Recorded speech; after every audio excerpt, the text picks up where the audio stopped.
NCB की पूछताछ में दीपिका पादुकोण के मैनेजर का बड़ा खुलासा। ड्रग्स चैट वाले ग्रुप की एडमिन थी दीपिका।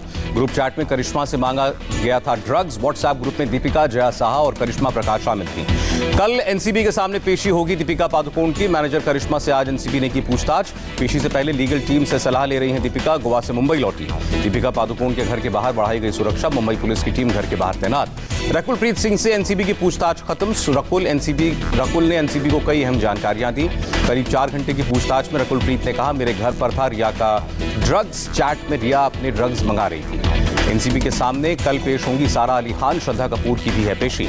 मुंबई एनसीबी ने अबिगेल पांडे और सनम जौहर के खिलाफ केस दर्ज किया। अबिगेल पांडे और सनम जौहर की फिलहाल गिरफ्तारी नहीं हुई है। पूछताछ के लिए बुला सकती है एनसीबी। टीवी कलाकार टिया वाजपेयी ने ड्रग्स टेस्ट कराकर उसका रिजल्ट सोशल मीडिया पर पोस्ट किया। सुशांत के परिवार के वकील विकास सिंह सीबीआई से नाराज। कहा, खुदकुशी के लिए उकसाने के केस को हत्या साबित करने में इतनी देरी क्यों। विकास सिंह ने एम्स की टीम के डॉक्टर के बयान का हवाला दिया। सुशांत की मौत के बाद की फोटो से हत्या का शक। एम्स फोरेंसिक हेड का जवाब, गले के जख्म के निशान देखकर नतीजे तक पहुंचना मुश्किल। सुधीर गुप्ता ने कहा, किसी भी नतीजे के लिए गले के अंदर का सैंपल जरूरी। सुशांत की बहन श्वेता सिंह कीर्ति ने भी किया ट्वीट। पूछा, अभी और कितना इंतजार। रिया और शौविक की जमानत याचिका पर सुनवाई 29 सितंबर तक चली। एनडीपीएस कोर्ट ने आरोपियों को न्यायिक हिरासत में भेजा। शौविक, सैमुअल, दीपेश समेत 10 लोगों को 6 अक्टूबर तक जेल। बिहार विधानसभा चुनाव की तारीखों का ऐलान। 3 चरणों में होगा मतदान। 10 नवंबर को वोटों की गिनती। पहले चरण में 71 सीटों पर चुनाव। दूसरे फेज में 94 सीटें और आखिरी चरण में 78 सीटों पर मतदान होगा। 28 अक्टूबर, 3 नवंबर और 7 नवंबर को डाले जाएंगे वोट। बिहार में आचार संहिता लागू। 243 विधानसभा सीटों के लिए होगा चुनाव। ऑनलाइन भी किया जा सकेगा नामांकन। मतदान का समय 1 घंटा बढ़ाया गया। मुख्य चुनाव आयुक्त ने कहा, नामांकन में सिर्फ 2 लोग ही जाएंगे। रोड शो में सिर्फ 5 गाड़ियां होंगी। नए सुरक्षा मानकों के तहत होगा चुनाव। कुल 7 करोड़ 79 लाख वोटर। कोरोना के मरीज भी डालेंगे वोट। मतदान के अंतिम वक्त में वोट डाल सकेंगे।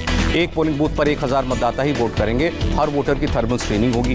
वोटिंग के लिए 7 लाख सैनिटाइजर्स और 40 लाख मास्क का इंतजाम। 6 लाख फेस शील्ड का होगा इस्तेमाल। आरजेडी नेता तेजस्वी यादव ने आयोग के फैसले का स्वागत किया। कहा, बिहार में कानून व्यवस्था की हालत बदतर। केंद्रीय मंत्री रविशंकर प्रसाद का दावा, नीतीश के नेतृत्व में फिर से बनेगी एनडीए की सरकार। असदुद्दीन ओवैसी का महागठबंधन और एनडीए पर हमला। कहा, दोनों ने मुसलमानों को धोखा दिया। ओवैसी बोले, मुसलमान वोट किसी का गुलाम नहीं, सभी वंचित समाज के लोगों के लिए प्लेटफॉर्म बनाने की कोशिश। बिहार विधानसभा चुनाव टालने से सुप्रीम कोर्ट का इनकार। याचिकाकर्ता ने कोरोना का हवाला दिया था। पटना में पप्पू यादव के समर्थकों का हंगामा। बीजेपी कार्यकर्ताओं से भिड़े। बीजेपी और जेएपी कार्यकर्ताओं की मारपीट से सड़क पर अफरा तफरी। बीजेपी ऑफिस के बाहर प्रदर्शन करने गए थे पप्पू यादव के कार्यकर्ता। किसान आंदोलन के बीच बीजेपी कार्यकर्ताओं को प्रधानमंत्री ने संबोधित किया। कहा, पंडित जी के आदर्श गरीबों की सेवा करने की प्रेरणा देते हैं। दीनदयाल उपाध्याय ग्रामीण कौशल्य योजना के कार्यक्रम में शामिल हुए मोदी। कहा, किसान, श्रमिक भाई बहन और युवाओं के हित में ऐतिहासिक फैसले लिए गए। प्रधानमंत्री मोदी ने कहा, जिन्होंने पहले किसानों से झूठ बोला, अब वो किसान के कंधे पर बंदूक रखकर चला रहे हैं। प्रधानमंत्री ने पहले की सरकार पर निशाना साधा। कहा, पहले ऐसे वादों के जाल बिछाए जाते थे जिसे किसान समझ ही नहीं पाते थे। मोदी ने कहा, आजादी के अनेक दशकों तक किसान और श्रमिक के नाम पर खूब नारे लगे, लेकिन वक्त ने सिद्ध कर दिया कि वो सिर्फ नारे थे। प्रधानमंत्री मोदी ने विपक्ष पर आरोप लगाया। कहा, कुछ लोग राजनीतिक स्वार्थ की वजह से किसानों को भ्रमित कर रहे हैं। प्रधानमंत्री ने बीजेपी कार्यकर्ताओं को सलाह दी। किसानों को अफवाह से बचाना बीजेपी कार्यकर्ता की जिम्मेदारी। प्रधानमंत्री बोले, 10 करोड़ किसानों के खाते में 1 लाख करोड़ से ज्यादा पैसे ट्रांसफर किए। राहुल गांधी ने कहा, जीएसटी ने छोटे उद्योग को तबाह किया। नया कृषि कानून किसानों को गुलाम बना देगा। देश भर में देखा भारत बंद का असर। पंजाब, हरियाणा और बिहार से लेकर कर्नाटक तक सड़क पर उतरे किसान। लुधियाना में किसानों के विरोध प्रदर्शन को देखते हुए प्रशासन अलर्ट। टोल प्लाजा के पास पुलिस बल तैनात। अमृतसर में कृषि बिल को लेकर किसानों का प्रदर्शन। शहर में भारी संख्या में पुलिस बल की तैनाती। अमृतसर में किसान मजदूर संघर्ष समिति का रेल रोको आंदोलन। कृषि बिल के विरोध में प्रदर्शन। पंजाब में अमृतसर के अलावा फिरोजपुर, संगरूर, बरनाला समेत कई जगह पटरियों पर बैठे किसान। पंजाब के मुख्यमंत्री कैप्टन अमरिंदर सिंह की अपील। कहा, कोविड को देखते हुए पूरी सावधानी बरतें। यूपी, दिल्ली बॉर्डर पर पुलिस अलर्ट। भारी संख्या में पुलिस की तैनाती। आरजेडी का बिहार में प्रदर्शन। पटना में तेजस्वी यादव ने निकाली ट्रैक्टर रैली। तेजस्वी बोले, एनडीए सरकार ने अन्नदाताओं को अपने फंड दाताओं की कठपुतली बनाया। प्रदर्शन के दौरान ट्रैक्टर की छतरी पर बैठे दिखे तेज प्रताप यादव। दरभंगा में आरजेडी कार्यकर्ताओं ने निकाली भैंस रैली। सरकार से बिल वापस लेने की मांग। कर्नाटक में किसान संगठनों का प्रदर्शन। कर्नाटक तमिलनाडु हाईवे पर भारी संख्या में पुलिस बल तैनात। कांग्रेस ने कृषि बिल को बताया संघीय ढांचे के खिलाफ। कहा, सुप्रीम कोर्ट तक में देंगे चुनौती। बिहार के मुख्यमंत्री नीतीश कुमार ने कृषि बिल को किसानों के हित में बताया। बोले, गलत सूचना फैलाई जा रही है। कर्नाटक सरकार के खिलाफ कांग्रेस के अविश्वास प्रस्ताव पर सीएम येदियुरप्पा का तंज। कहा, हर 6 महीने पर नो कॉन्फिडेंस मोशन लाने की सलाह दी। एचडी कुमारस्वामी ने कहा, कांग्रेस के किसी सहयोगी ने प्रस्ताव के समर्थन के लिए नहीं किया संपर्क। अनंतनाग में सुरक्षा बलों और आतंकियों के बीच मुठभेड़, 2 आतंकी मारे गए। आतंकियों के पास से भारी मात्रा में हथियार बरामद, सर्च ऑपरेशन जारी। नागपुर में शहीद सीआरपीएफ के एएसआई बडोले उमराव नरेश को दी गई आखिरी विदाई। बडगाम आतंकी हमले में हुए थे शहीद। श्रीनगर में मशहूर वकील बाबर कादरी की गोली मारकर हत्या। बाबर कादरी ने जताई थी हमले की आशंका। कश्मीर घाटी में 2 दिन में दूसरे कार्यकर्ता की हत्या। 1 दिन पहले बडगाम में आतंकियों ने बीडीसी के सदस्य भूपेंद्र सिंह को गोली मारी थी। भारत चीन सीमा विवाद पर विदेश मंत्रालय का बयान। कहा, जमीनी स्थिरता सुनिश्चित करना जरूरी। चीन से तनाव के बीच हिंद महासागर में भारत और ऑस्ट्रेलिया की नौसेनाओं की ताकत दिखी। 2 दिन का संयुक्त युद्ध अभ्यास। सार्क देशों के विदेश मंत्रियों की अनौपचारिक बैठक। विदेश मंत्री एस जयशंकर ने नेबरहुड फर्स्ट पॉलिसी की बात की। कानपुर में जल्द गंगा किनारे बनेगा भव्य रिवर फ्रंट। समीक्षा बैठक के दौरान सीएम योगी का ऐलान। वाराणसी में मुख्तार अंसारी गैंग की एक और गुर्गे की संपत्ति कुर्क। अंसारी के करीब सलीम मछली गैंग के लिए करता था काम।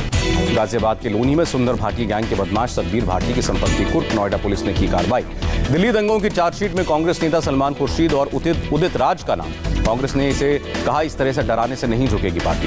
दिल्ली बीजेपी के नेता कपिल मिश्रा ने अपने खिलाफ हेट कैंपेन का आरोप लगाया। दिल्ली पुलिस के स्पेशल सेल में शिकायत की। पश्चिम बंगाल में दुर्गा पूजा पंडाल बनाने के लिए सरकार ने की मदद। पहली रकम 50,000 रुपए थी। बीजेपी के सवाल उठाने के बाद रकम दुगनी की। राजस्थान के डूंगरपुर में टीचर्स भर्ती के मुद्दे पर आंदोलन हिंसक। धरने पर बैठे आंदोलनकारियों को हटाने गई पुलिस पर पथराव। डूंगरपुर में टीचर्स के सामान्य वर्ग के पोस्ट पर एसटी वर्ग के उम्मीदवारों की भर्ती की मांग कर रहे थे आंदोलनकारी। प्रदर्शनकारियों ने होटल पैलेस में भी तोड़फोड़ की। एसएसपी समेत कई पुलिसकर्मी चोटिल। दिल्ली के नंदनगरी इलाके में तेज रफ्तार बस ने फुटपाथ पर रेहड़ी पटरी वालों को कुचला, 3 की मौत। दिल्ली में ड्राइवर के संतुलन खोने से हुआ हादसा। नाराज लोगों ने बस में तोड़फोड़ की। गाजियाबाद में लूट की कोशिश नाकाम। लुटेरों ने जबरन एक ज्वेलरी शॉप में घुसने की कोशिश की। भारत में एक दिन में कोरोना के 86,000 से ज्यादा मामले। कोरोना ग्राफ 58,18,000 के ऊपर। देश में एक दिन में 1,141 मौतें। अब तक 92,290 लोगों ने दम तोड़ा। देश में एक दिन में कोरोना टेस्ट का नया रिकॉर्ड। गुरुवार को 13,80,000 सैंपल्स की जांच। राज्यसभा सचिवालय के 83 कर्मचारी कोरोना पॉजिटिव। उपराष्ट्रपति वेंकैया नायडू ने सभी की देखभाल करने के निर्देश दिए। मशहूर सिंगर एसपी बालासुब्रमण्यम का निधन। कोरोना की वजह से अस्पताल में भर्ती थे। दिल्ली में एक दिन में 3,834 लोगों की रिपोर्ट पॉजिटिव आई। 36 लोगों ने दम तोड़ा। कोरोना से संक्रमित दिल्ली के डिप्टी सीएम सिसोदिया को हुआ डेंगू। मैक्स हॉस्पिटल में किया गया शिफ्ट। कोरोना की चपेट में आए तिहाड़ जेल के डीजी संदीप गोयल। पॉजिटिव आई जांच रिपोर्ट। महाराष्ट्र में 24 घंटे में 19,164 लोग कोरोना पॉजिटिव। 459 लोगों ने जान गंवाई। मुंबई में 24 घंटे में 2,360 नए केस। 52 मरीजों की मौत। बीएमसी कमिश्नर इकबाल सिंह चहल ने मुंबई में कोरोना की सेकेंड वेव से इंकार किया। कहा, ज्यादा टेस्टिंग के कारण बढ़ रहे हैं कोरोना के आंकड़े। महाराष्ट्र के पूर्व सीएम फडणवीस के ओएसडी रहे ओम प्रकाश शेटे के रोने की तस्वीर वायरल। कहा, मुख्यमंत्री सहायता निधि कोष हो चुका है बंद। कोरोना संकट के बीच मुंबई लोकल में भीड़ का वीडियो वायरल। रेलवे ने माना बोरीवली स्टेशन का है वीडियो। अहमदाबाद में कोरोना संक्रमितों की तादाद 35,671। अब तक 1,810 लोगों की जान गई। यूपी में बीते 24 घंटे में कोरोना से 4,674 लोग संक्रमित। 67 लोगों की मौत। लखनऊ में 4 बड़े अस्पतालों में जितने मरीजों को रेफर किया गया उनकी हुई मौत। जांच के आदेश। बिहार में कोरोना के 1,609 नए केस। एक्टिव मामलों की संख्या 13,535। उड़ीसा में एक दिन में 4,000 से ज्यादा लोग कोरोना पॉजिटिव। 15 मरीजों ने दम तोड़ा। यूएन में पाकिस्तान फिर बेनकाब। सिंधी कांग्रेस के महासचिव ने लगाया आरोप। देश में अल्पसंख्यकों के साथ हो रही है ज्यादती। और यूएन में पीओके की गूंज। एक्टिविस्ट सज्जाद रजा ने पाकिस्तान सरकार पर जानवरों जैसा बर्ताव करने का आरोप लगाया।